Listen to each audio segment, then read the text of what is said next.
Welcome back to another technical deep dive here in the debug zone. Today we're tackling a big question and breaking it down with insights from other users.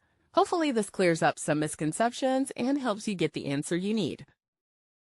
So buckle up, stay a little curious, and let's jump right in.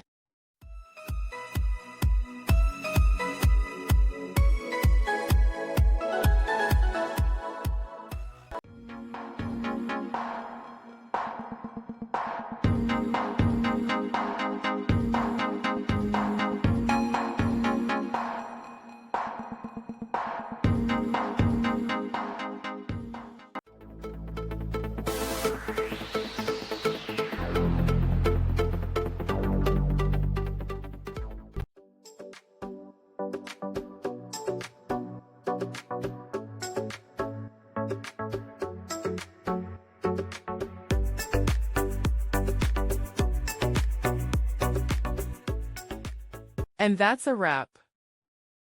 I hope you found the answer you were looking for. If you did, take a second to hit that subscribe button. It really helps out.